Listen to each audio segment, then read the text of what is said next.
ಬಂದಿರುವಂತಹದ್ದು 2 of sorts ಬಂದಿದೆ. ಕೆಲವೊಂದು indecision ಅಲ್ಲಿ ಇರುವಂತಹದ್ದು, ಯಾವುದೇ ರೀತಿಯ ಡಿಸಿಷನ್ ಅನ್ನ ಮಾಡಕ್ ಆಗ್ದಿರಾ ಅಥವಾ ಕೆಲವೊಂದು ಡಿಸಿಷನ್ ಮಾಡ್ದಿರಾ ನೀವು ಸುಮ್ಮನೆ ಇರುವಂತಹದ್ದು ರೆಪ್ರೆಸೆಂಟ್ ಆಗ್ತಾ ಇದೆ ಬಾಟಮ್ ಆಫ್ ದ ಡಕ್ ಅಲ್ಲಿ.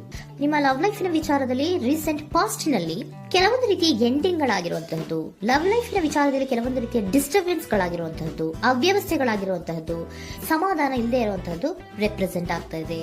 ಯಾಕೆ ಅಂದ್ರೆ ಲವ್ ಲೈಫ್ ನ ವಿಚಾರದಲ್ಲಿ ಯಾವುದೇ ರೀತಿಯ ಪಾಸಿಟಿವ್ ಬದಲಾವಣೆಗಳಾಗುತ್ತಾ ಅನ್ನುವಂತಹದ್ದು ನೀವು ಪಾಸ್ಟ್ನಲ್ಲಿ ನೀವು ನಿಮ್ಮ ಲವ್ ಲೈಫ್ ನಲ್ಲಿ ನೀವು ಆಲೋಚನೆಯನ್ನ ಮಾಡಿದ್ದೀರಿ, ಕೆಲವೊಂದು ಬದಲಾವಣೆಗಳಾಗುವಂತ ಸಾಧ್ಯತೆಗಳಿದೆಯಾ ಅಂತ. ಆದ್ರೆ ಎಂಡಿಂಗ್ ಗಳಾಗಿರುವಂತಹದ್ದು ಯಾವುದೇ ರೀತಿಯ ಸರಿ ಹೋಗ್ಲಿಲ್ಲದೆ ಇರುವಂತಹದ್ದು ರೆಪ್ರೆಸೆಂಟ್ ಆಗ್ತಾ ಇದೆ.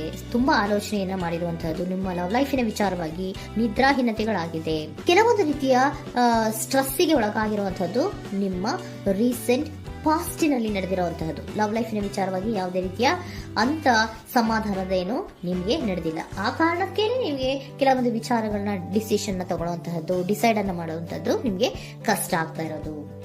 ನೀವು ಪ್ರೆಸೆಂಟ್ ಸಿಚುವೇಶನ್ ಅಲ್ಲಿ ಬರುವಂತಹ ಆಫರ್ಗಳನ್ನ ನೀವು ಏನ್ ಮಾಡ್ತಾ ಇದ್ದೀರಾ ಅಂದ್ರೆ ರಿಜೆಕ್ಟ್ ಮಾಡ್ತಾ ಇದ್ದೀರಾ ಅಥವಾ ಮಿಸ್ ಮಾಡ್ಕೋತಾ ಇದ್ದೀರಾ. ಕೆಲವೊಂದು ಆಪರ್ಚುನಿಟೀಸ್ ಗಳು ಬಂದ್ರೂ ಕೂಡ ಅದರ ಬಗ್ಗೆ ನೀವು ಕರೆಕ್ಟ್ ಆಗಿ ಗಮನವನ್ನ ಕೊಡ್ತಾ ಇಲ್ಲ. ಯಾಕೆ ಕೊಡ್ತಾ ಇಲ್ಲ? ನಿಮ್ಗೆ ಗೊತ್ತಾಗ್ತಿಲ್ಲ ಏನ್ ಮಾಡ್ಬೇಕು. ಅದಕ್ಕೋಸ್ಕರ ನೀವ್ ಏನ್ ಮಾಡ್ತಿದ್ದೀರಾ, ಎಂಡಿಂಗ್ ಆದಂತಹ ಆಫರ್ಗಳಿರ್ಬೋದು ಅಥವಾ ಬೇರೆ ಯಾವುದೇ ಆಫರ್ಗಳಿರ್ಬೋದು ಬಂದ್ರೆ ಅದನ್ನ ನೀವು ಗಮನನೇ ಕೊಡದೇ ಇರುವಂತಹದ್ದು. ಯಾವುದೋ ಕೆಲವು ವಿಚಾರ ನಿಮ್ಮ ಲವ್ ಲೈಫ್ನ ವಿಚಾರವಾಗಿ ಕೆಲವೊಂದು ರೀತಿಯ ಮತ್ತಷ್ಟು ಮುಟ್ಟೋದು ಅಂದ್ರೆ ರಿವ್ಯಾಲ್ಯೂಯೇಷನ್ ಅನ್ನ ಮಾಡ್ತಾ ಇರುವಂತಹದ್ದು ಪ್ರೆಸೆಂಟ್ ಆಗ್ತಾ ಇದೆ. ಪ್ರೆಸೆಂಟ್ ಅಲ್ಲಿ ನಾನು ಯಾವುದೇ ಆಫರ್ ಅನ್ನ ತಗೊಳ್ಳುವಂತ ಸ್ಥಿತಿಯಲ್ಲಿ ಇಲ್ಲ ಅನ್ನುವಂತಹ ರೀತಿಯಲ್ಲಿ ನೀವು ಆಫರ್ಗಳನ್ನ ಮಿಸ್ ಮಾಡ್ಕೊಳ್ಳುವಂತಹದ್ದು ಅಥವಾ ರಿಜೆಕ್ಟ್ ಮಾಡುವಂತಹದ್ದು ರೆಪ್ರೆಸೆಂಟ್ ಆಗ್ತಾ ಇದೆ. ನೆಕ್ಸ್ಟ್ ಕಾರ್ಡ್ ಬಂದಿರುವಂತಹದ್ದೇನು, ಪ್ರೆಸೆಂಟ್ ನಲ್ಲಿ ಪೇಜ್ ಆಫ್ ಸೋರ್ಟ್ಸ್ ಬಂದಿದೆ. ಯಾವುದೋ ಒಂದು ನಿಮ್ಮ ಲವ್ ಲೈಫ್ ನ ವಿಚಾರವಾಗಿ ಬಹಳಷ್ಟು ಕ್ಯೂರಿಯಾಸಿಟಿಯಿಂದ ಏನೋ ವಿಚಾರವನ್ನ ತಿಳ್ಕೊತಾ ಇದ್ದೀರಾ, ಬಹಳಷ್ಟು ಕ್ಯೂರಿಯಾಸಿಟಿಯಿಂದ ತಿಳ್ಕೊತಾ ಇದ್ದೀರಾ ಏನಾಗ್ತಾ ಇದೆ, ಹೇಗಾಗ್ತಾ ಇದೆ ಅಂತ. ತುಂಬಾನೇ ನೀವು ಕೆಲವೊಬ್ರು ಲವ್ ಲೈಫ್ ನ ವಿಚಾರದಲ್ಲಿ ತುಂಬಾನೇ ಮಾತು ಕೂಡ ಆಡ್ತಾ ಇರುವಂತಹದ್ದು ರೆಪ್ರೆಸೆಂಟ್ ಆಗ್ತಾ ಇದೆ. ಏನಾಗ್ತಾ ಇದೆ, ಹೇಗಾಗ್ತಾ ಇದೆ, ಈ ಗಲಿಬಿಲಿಗಳು, ಡಿಸ್ಟ್ರಾಕ್ಷನ್ಸ್ ಗಳು ಅಥವಾ ಡಿಸಿಷನ್ಸ್ ನ ಮಾಡಕ್ಕಾಗದೆ ಏನಕ್ಕೆ ಒದ್ದಾಡ್ತಿದೀವಿ ಅನ್ನೋದ್ರ ಬಗ್ಗೆ ಕೂಡ ನೀವು ಕೆಲವೊಂದು ರೀತಿಯ ಮಾತಾಡ್ತಾ ಇರುವಂತಹದ್ದು ರೆಪ್ರೆಸೆಂಟ್ ಆಗ್ತಾ ಇದೆ. ಯಾವಾಗ ಕೆಲವೊಂದು ವಿಚಾರಗಳಲ್ಲಿ ನೀವು ಮಾತಾಡಿ ಕ್ಲಿಯರ್ ಅನ್ನ ಮಾಡ್ಕೊಂತೀರೋ ಆಗ ನೀವು ಕೆಲವೊಂದು ರೀತಿಯ ಆಕ್ಷನ್ಸ್ ಗಳನ್ನ ತಗೋಬೇಕು ಅನ್ನುವಂಥ ನಿರ್ಧಾರವನ್ನ ಮಾಡಿರುವಂತದ್ದು. ಆಫರ್ಗಳು ಬಂದ್ರೂ ಕೂಡ ರೆಫ್ಯೂಸ್ ಮಾಡ್ತೀರಾ. ಆದ್ರೆ ಏನೀಗ ಹಿಂದೆ ಪಾಸ್ಟಿನಲ್ಲಿ ನಡೆದಿತ್ತೋ ಅದು ಯಾಕಾಯ್ತು, ಏನಕ್ಕೆ ಹಂಗಾಯ್ತು ಅನ್ನೋದ್ರ ಬಗ್ಗೆ ಕೂಡ ನೀವು ಮಾತಾಡುವಂತ ಸಾಧ್ಯತೆಗಳು ರೆಪ್ರೆಸೆಂಟ್ ಆಗ್ತಾ ಇದೆ ಅಟ್ ಪ್ರೆಸೆಂಟಿನಲ್ಲಿ.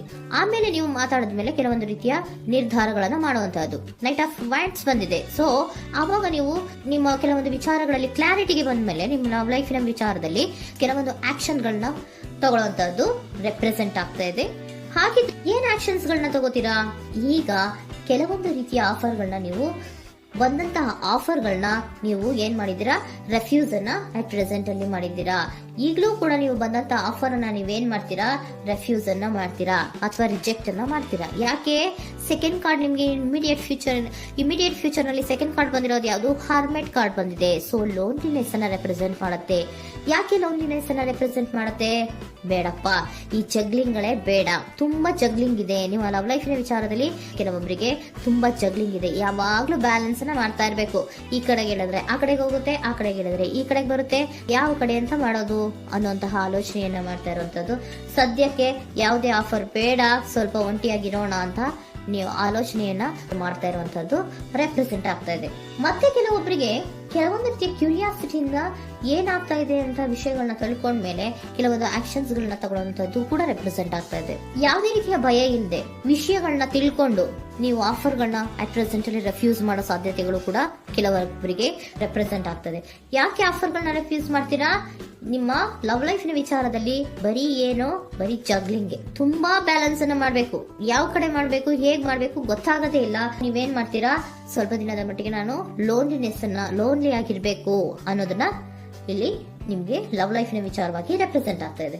ಈ ಎಲ್ಲಾ ಕನ್ಫ್ಯೂಷನ್ಸ್ ಇರೋದ್ರಿಂದಲೇ ನಿಮ್ಗೆ ಬಾಟಮ್ ಆಫ್ ದ ಡಕ್ ಬಂದಿರೋಂತದ್ದು 2 ಆಫ್ ಸೋರ್ಟ್ಸ್ ಬಂದಿರೋಂತದ್ದು. ಸೊ ಇಂಡಿಸಿಷನ್ ಆಗ್ತಾ ಇರೋಂಥದ್ದು, ಏನ್ ಮಾಡ್ಬೇಕು ಗೊತ್ತಾಗಲ್ಲ. ಅದಕ್ಕೇನೆ ನೀವು ಇಲ್ಲಿ ಕುತ್ಕೊಂಡ್ಬಿಟ್ಟಿದ್ದೀರಾ, ನನ್ನ ಲವ್ ಲೈಫ್ ನ ವಿಚಾರವಾಗಿ ಯಾವ ನಿರ್ಧಾರವನ್ನ ಮಾಡ್ಬೇಕು ಅನ್ನುವಂತಹ ಆಲೋಚನೆಯನ್ನ ಮಾಡ್ತಾ ಇರುವಂತದ್ದು, ಹಾಗೇನೆ ಮಾಡುವಂತದ್ದು ನಿಮ್ಗೆ ರೆಪ್ರೆಸೆಂಟ್ ಆಗ್ತಾ ಇರೋದು. ಕೆಲವೊಬ್ರು ರೆಫ್ಯೂಸ್ ಅನ್ನ ಮಾಡಿ ಮುಂದೆ ಹೋಗುವಂತ ಸಾಧ್ಯತೆಗಳು ಇರುವಂತಹದ್ದು. ಮತ್ತೆ ಕೆಲವೊಬ್ರು ಆಫರ್ಗಳನ್ನ ಬರುವಂತದನ್ನ ಬ್ಯಾಲೆನ್ಸ್ ಅನ್ನ ಮಾಡ್ಬೇಕು ಮಾಡಬೇಕು, ಜಗ್ಲಿಂಗ್ ಅನ್ನ ಮಾಡಬೇಕು, ಸದ್ಯದ ಮಟ್ಟಿಗೆ ಒಂಟಿಯಾಗಿ ಇರೋಣ ಅಂತ ಆಲೋಚನೆಯನ್ನ ಮಾಡ್ತಾ ಇರುವಂತದ್ದು ರೆಪ್ರೆಸೆಂಟ್ ಆಗ್ತಾ ಇದೆ. ನಿಮಗೆ ಏಂಜಲ್ ಗೈಡೆನ್ಸ್ ಏನ್ ಕೊಡ್ತಾ ಇದ್ದಾರೆ, ಡೋಂಟ್ ಸ್ಟಾಪ್. ಇಲ್ಲಿ ಡೋಂಟ್ ಸ್ಟಾಪ್ ಇನ ಅರ್ಥ ಏನಪ್ಪಾ ಅಂದ್ರೆ, ಯಾವ ಕೆಲವು ವಿಚಾರಗಳ ಬಗ್ಗೆ ಕ್ಲಾರಿಟಿ ಬೇಕು ನಿಮ್ಗೆ, ಯಾವ ವಿಚಾರಗಳಲ್ಲಿ ನೀವು ಕನ್ಫ್ಯೂಷನ್ಸ್ ಅಲ್ಲಿ ಒದ್ದಾಡ್ತಾ ಇದ್ದೀರಾ, ಏನ್ ಕ್ಲಾರಿಟಿ ಬೇಕೋ ಅದನ್ನ ಧೈರ್ಯವಾಗಿ ಮುಂದೆ ಬಂದು ಅದನ್ನ ಕ್ಲಾರಿಟಿಯನ್ನ ತಗೊಂಡು ಮುಂದೆ ಹೋಗು, ಅಲ್ಲೇ ನಿಂತ್ಕೋಬೇಡ ಅನ್ನುವಂಥದ್ದನ್ನ ನಿಮ್ಗೆ ಹೇಳ್ತಾ ಇದ್ದಾರೆ. ಯಾವ ವಿಚಾರವನ್ನ ನೀವು ಲವ್ ಲೈಫ್ ನ ವಿಚಾರದಲ್ಲಿ ಏನ್ ಈ ಜಗ್ಲಿಂಗ್ಗಳು ಅಥವಾ ಈ ಬ್ಯಾಲೆನ್ಸ್ ಗಳನ್ನ ಮಾಡ್ಕೊಂಡು ಅಥವಾ ಎಳ್ದಾಟಗಳನ್ನ ಮಾಡ್ಕೊಂಡಿದ್ದೀರೋ ಅಲ್ಲಿಗೆ ಕ್ಲಾರಿಟಿಯನ್ನ ತಗೊಳ್ಳಿ, ಧೈರ್ಯವಾಗಿ ಕ್ಲಾರಿಟಿಯನ್ನ ತಗೊಂಡು ನೀವು ಮುಂದೆ ಆಕ್ಷನ್ಸ್ ಅನ್ನ ತಗೊಳ್ಳುವಂತದ್ದು ರೆಪ್ರೆಸೆಂಟ್ ಆಗ್ತಾ ಇದೆ.